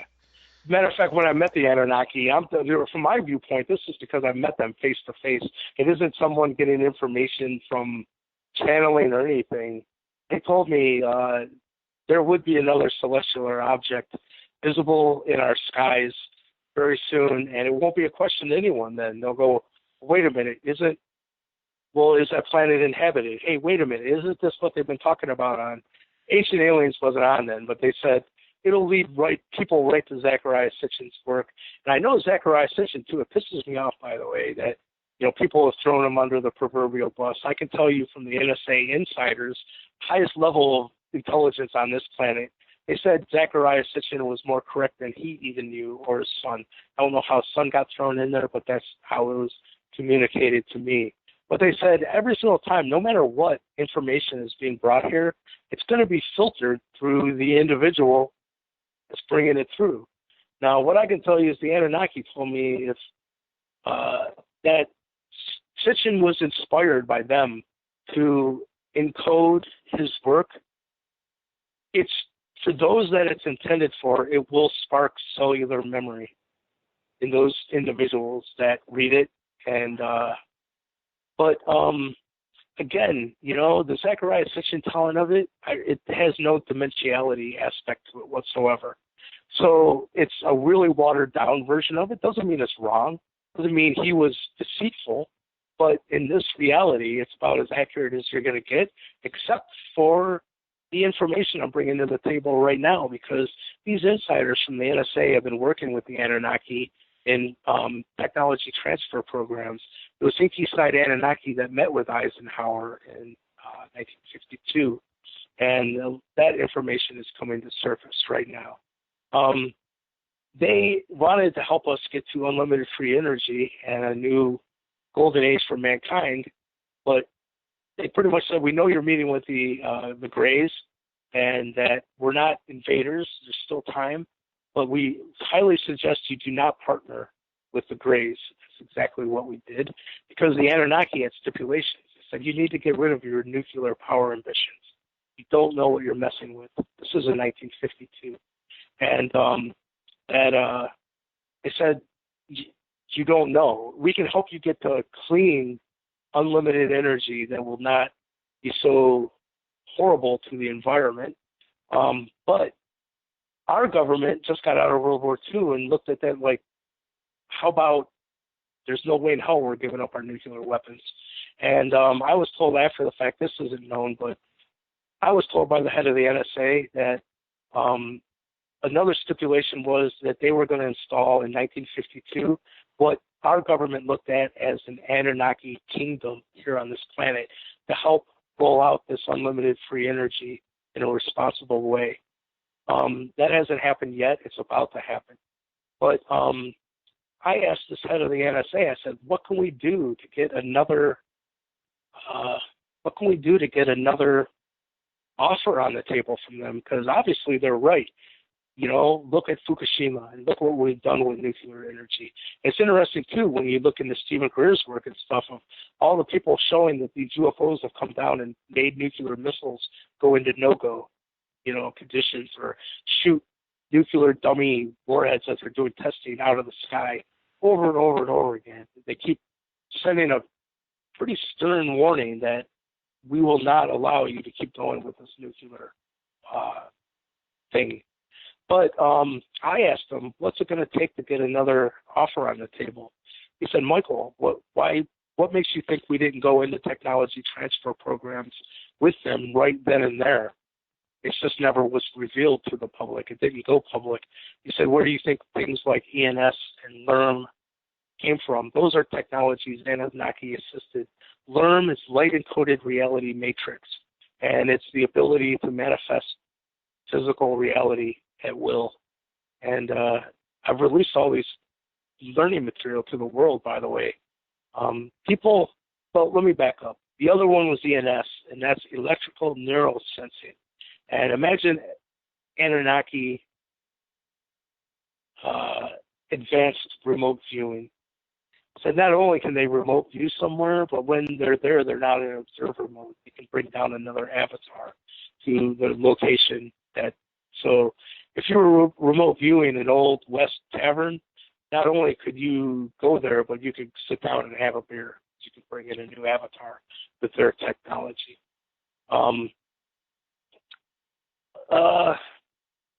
Did that answer the question about, Pretty with, much. Yeah. so he said, we've been working with them for a very long time. I can tell you that the NSA called the Council, which is the Nine, by the way. The Council of Nine is the same thing as the Council of Seven. In the Nine, there's 7 seen members and 2 unseen members. So when you hear people talk about, like in the Emerald Tablets of Thoth, the 7 Lords of Light and the 7 Lords of Darkness, by the way, I went before that council very recently, and I was almost tricked by the dark into their realm, but thank God something happened and it didn't happen.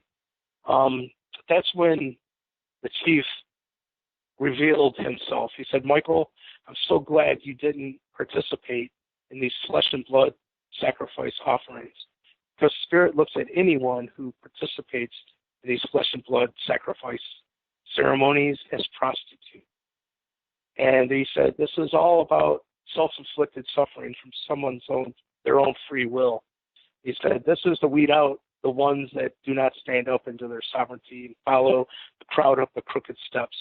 He said, I sit directly in the middle of 7 Lords of Light and the 7 Lords of Darkness. This is what he told me. He said, I am the only one who sits directly in between these 2 councils and holds a seat on both sides. He said that the dark is there spiritually to make sure no one gets through the gate that would accept these carrots being dangled in front of a human to see if you'll give your I am, your energy, away to an illusionary outside source. We're talking archons, The other side, the light, will test an initiate to see what kind of love and compassion to any suffering that comes your way. And I got through the testing, and that's when all this came to be. But after this is when I found out that the Cherokee and the Iroquois tribes of Indians knew the name Yahweh long before the Bible. And they considered Yahweh to be this chief that sat in between these 2 councils of war and peace chiefs.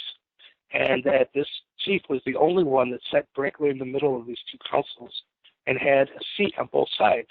I'm thinking, wait a minute, this is exactly what the chief just taught, that who he is.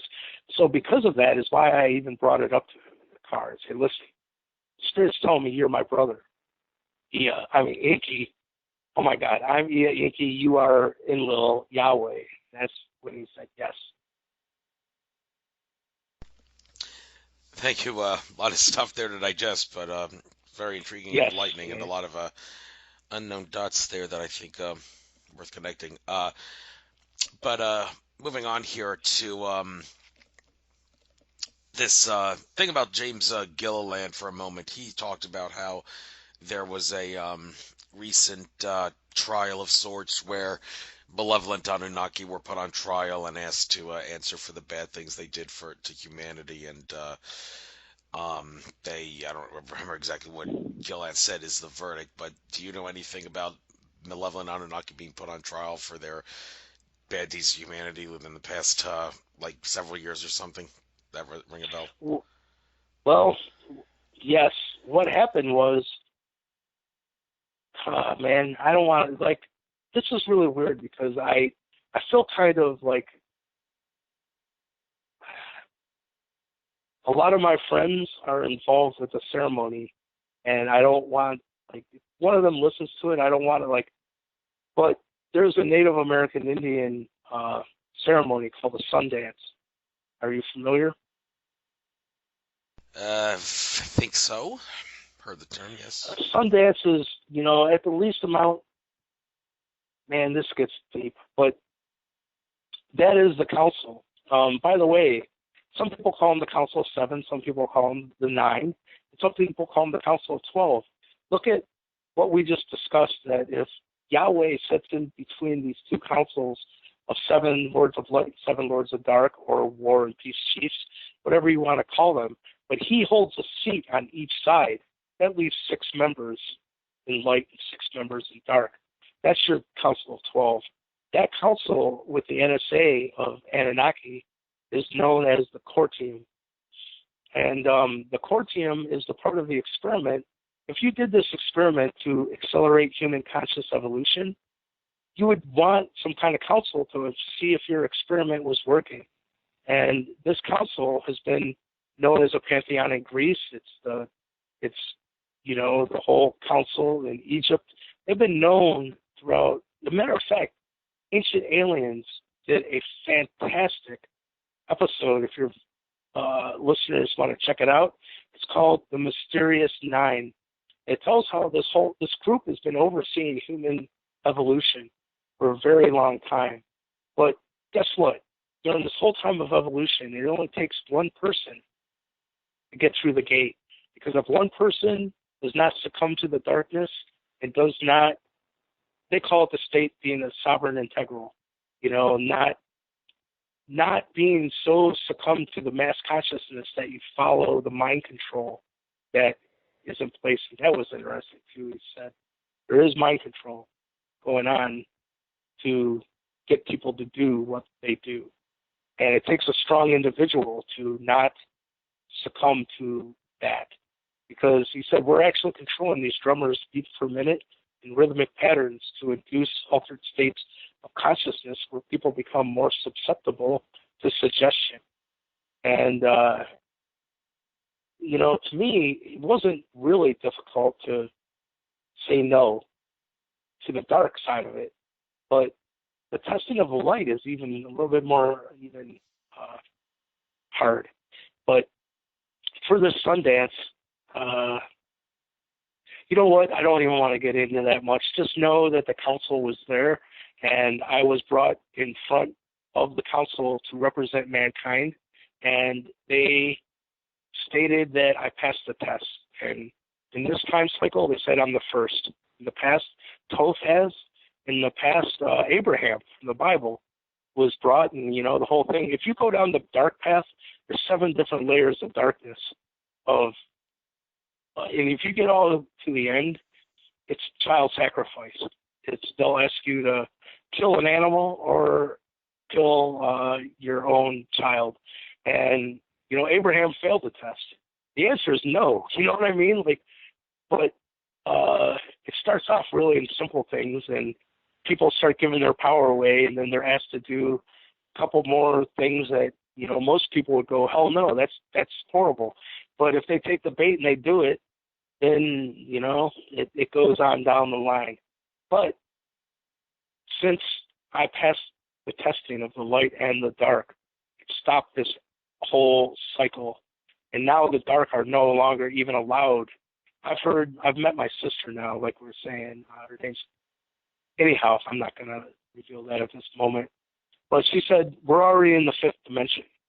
We've been given the grace for our egos to catch back up, because if we were instantly made to reach the level of frequency that we're in right now, that it would cause too many humans to mass go through the processing of their shadow. And a lot of people would just go insane. So we've been given a grace period, and they said from this point forward, there are things the dark, it'll be evident that they're losing their grip on this reality. And it's interesting because, as I told you, they had told me one of the big things that was unlimited free energy. So after that fact, now I've seen, they said you'll start to see proof in your reality that the dark has lost their control. And, finding out that Elon Musk, the Tesla battery that was released, unlimited free energy is being released to this planet right now. So that's not part of the dark's plans. I can go into so many aspects. China just went to a new gold-based currency, which the rest of the world is going to. That's going to make our dollar bill, the Federal Reserve note, useless. And it's happening right now. It cuts off Okay. the head Now, of the this Illuminati. hold it right there. I usually don't interrupt people, but now I have to interrupt you because this is something that a Cool. lot of people have been driven crazy about. This whole RV, GCR, Nassar, Jassar thing. We've been hearing about it since 2012. It hasn't happened. We're still slaves to the fractional reserve banking system and the dollar, and we will be slaves as long as that exists because that makes debt and Yeah. inflation unavoidable. So, so what exactly is the freaking holdup with the RV thing? Can we just crash the damn dollar in one day and speed this up, or is there some reason why the Chinese families and whoever else is supposed to be allegedly behind this doesn't want to do it that way and wants to make us wait the hard way, do it the long way, but the easy way? Because they're not the ones that have the authority to even do it. They may think they have such a small facet of the wealth that's on this planet. The Templars have King Solomon's treasure and the Templar treasure. They said the Templars have more gold than been mined by the rest of humanity for the whole history. Now taking account that the Templars are the ones who brought the royal bloodline, the Sangreal, the Holy Grail, from the hills of Galilee, and it intertwined into the Native American Indian culture. None of this can happen until the Native American Indians are recognized, and actually to make this reality change, the United States is going to be restructured. Right now I'm in talks with a lot of the Iroquois lawyers and whatnot, because what people don't know is all the people that live in Salamanca, they don't pay income tax. They don't pay state tax, property tax. These are normal Americans that live there. Anyone in this, first of all, here's where this gets cool, is there's already treaties that state the Iroquois Seneca own their own land. And it's evident because right there it is in New York. But what was left out of this is East Lake, Ohio is their original home base. That's where, and if any place is truly Iroquois Seneca land, it's East Lake, Ohio. What I'm telling you, the United States doesn't know this right now, but East Lake, Ohio has never been owned by the United States. It's Seneca land. And all this is going to be coming to fruition. But anyone that has a drop of Native American Indian blood, it's already in the treaties. And these treaties have signatures on them like Thomas Jefferson, George Washington, that Nazera and the restructuring is going to come through the Native American Indian culture. It can't be any other way. And the Templars are the ones that have the Anunnaki true inheritance. And I've been given inkyship after meeting the council at this ceremony.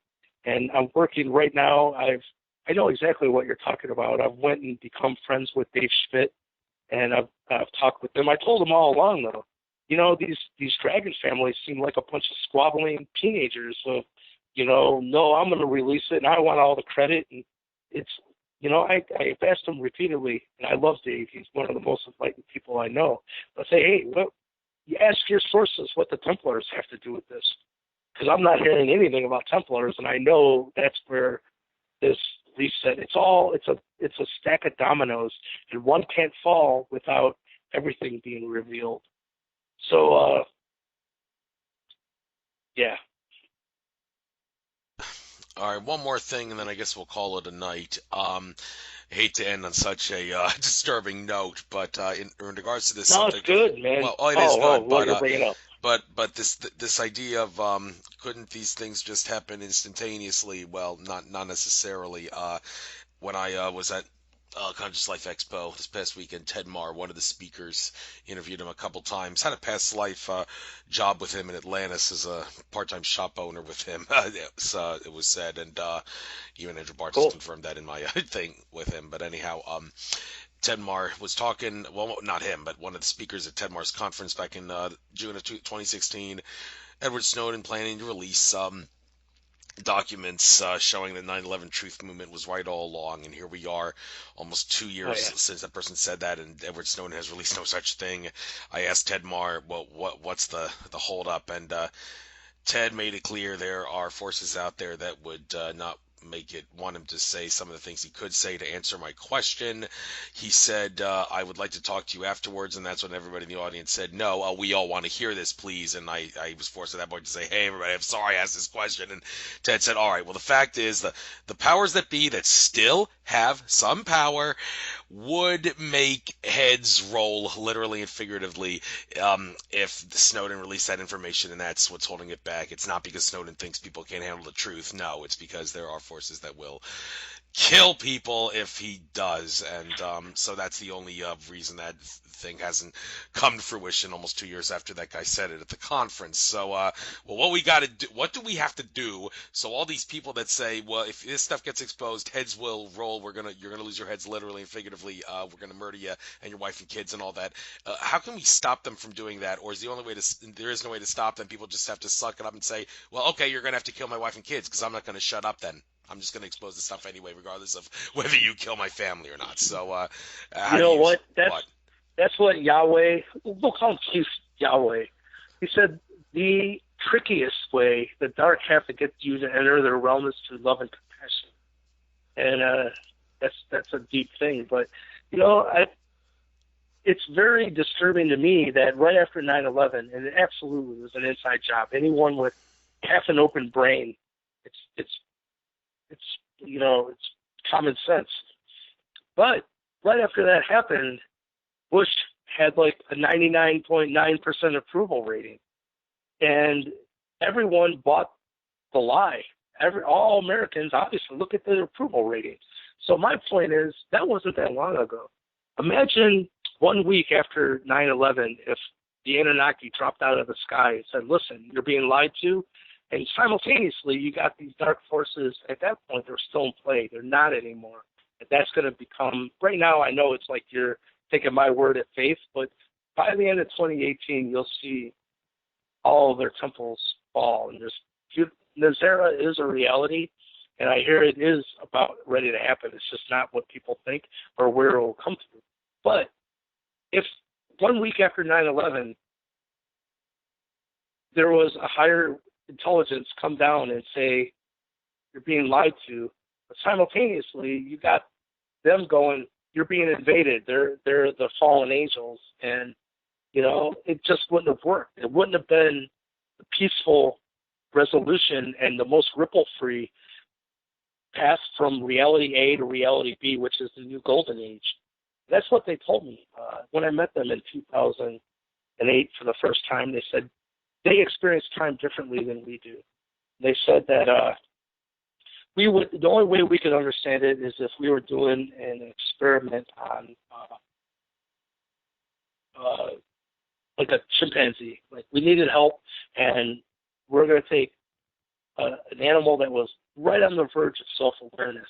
They said this isn't a hierarchy thing either. They said, don't forget that the acorn is no less significant than the giant oak it will one day become in the Creator's eyes. And everything goes through these cycles of evolution. Just because we're at the state of a primate that drank from ditches and grazed on all fours like cattle at that point, didn't mean we weren't going to become great star beings in the future anyhow. They just put an accelerator pad on our evolution. But I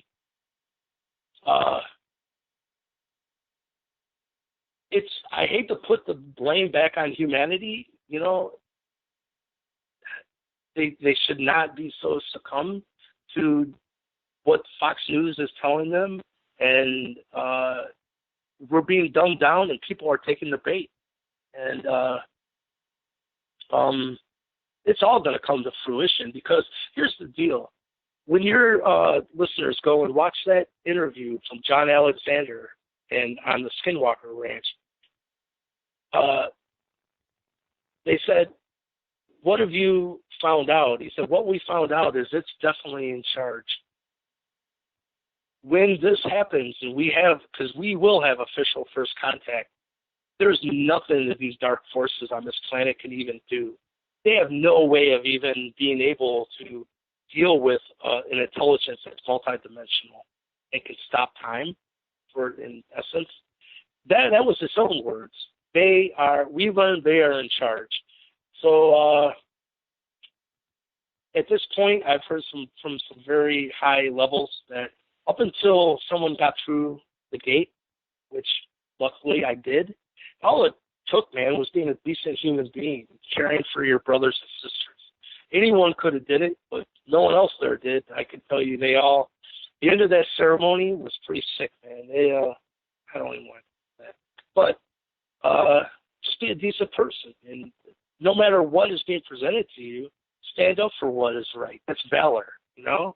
That if you don't do it, no one else is going to do it. And I don't foresee any of dark backlash, because truly they know. What's really funny, dude, is they've been waiting for Ia's return. And they were told that I would be on their side. And they said specifically I would have both bloodlines of the Serpent clan, you know, the good cop, bad cop. And I do. The Erie Montauk are what's known as, you know, the darker side of it, Serpent clan. The Seneca is the lighter side. I have both blood running through my veins. The fact that that's even the case, it's kind of like a miracle, because those two factions were at war from one another for a very long time. So even the idea that a male and a female from the Seneca and the Erie Montauk means pharaoh, by the way, that, you know, it would be a sign to the elite and the New World Order that Ia/Lucifer had returned, and they would know him because he would have both blood running through his veins. Well, guess what? I'm not on their side. They know it now. They know it from the highest levels of the NSA. They know I've partnered with the Native American Indians, because that's the real deal, and it's not these elitists. I've been offered riches beyond your control, beyond your mind, to join that faction, but there's nothing that they can offer me if it's got strings attached and it's not for the betterment of humanity. You know, when I first met the Native American Indians, it was such a nice, I've never seen so much respect for the men towards the women and the elders, and that when the elders spoke, all the children would listen. They didn't talk. And I seen a new way. It gave me hope that, you know what, people can get along. And, you know, this does get into, you asked me about the Tree of Peace. The story of the unification of the Iroquois Indians was this individual came over from the Canada side. He was from the Huron tribe. He was known as the Peacemaker. Well, Hiawatha, a lot of people know the name Hiawatha, but they don't even know why. Hiawatha got sick of these ongoing wars and tried to unite the tribes against one chief that was not going along with the plans. And they got their asses handed to them because they went after her, as it turns out. In this Peacemaker story, they turned him into a hideous male chief. Not so, you know, like I said, females have the highest level of authority in the Native American Indian culture. And this chief that they perceived as having the problem was known as White Buffalo Calf Woman. Some people might know that. If not, look it up. But you can see from her point of view, it was those tribes that were at war with one another. It was those tribes that were infected with a darkness, and it was war within their own people, not only against each other. Of course, she was like, how about, fuck no, excuse my language. I see what you're about. I'm not aligning with you. Well, it was the Peacemaker who, after they had a dismal failure and it didn't work out well, he crossed Lake Ontario, and when he arrived, he met Hiawatha. And Hiawatha was because, wow, and he is lost also, and his wife. He's,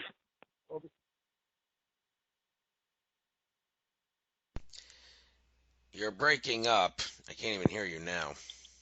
oh, really? Oh, sorry. Well, I can hear you now, but well, Well, anyhow. we can leave it at that. Just tell for the listeners, look into the story of the peacemaker, which unified the Iroquois tribe of Indians, and it gets into once he united them and said, "We're not going to go to her with the arrow like you did. We're going to go with the olive branch." Now look at the back of the dollar bill. You got an eagle holding olive branches in one leg and arrows in the other. It's like our two choices in life. You know, go with something with the arrow, you're going to get your ass handed to you. But what he did was he took a large tree and overturned it, and he had all the tribes put their thought forms of war and destruction, and all their weapons went into the hole under the tree. Then once it was filled, he uprighted the tree again, and it became known as the Tree of Peace. And it symbolized this new time of peace and harmony, and they did. They had about 500 years of absolute peace and harmony here in North America before the European settlers came. So what had happened was Chief Golden White Eagle had communicated to me. He said, if those hippies would have used that peace symbol in the right orientation, it's supposed to be a tree, that it would have changed the world back in the 60s, but they flew it upside down, and it has the reverse effect that way. And so I had been working on some jewelry, and with Frederick Sheet, he's a master jeweler.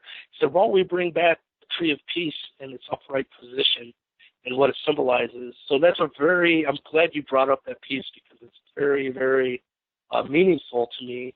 And it is the peacemaker story again, because it's interesting how the tree was turned upside down in the 60s, and it allowed for divine protection to be removed, for mankind to throw all these thought forms of war and bullshit into that hole.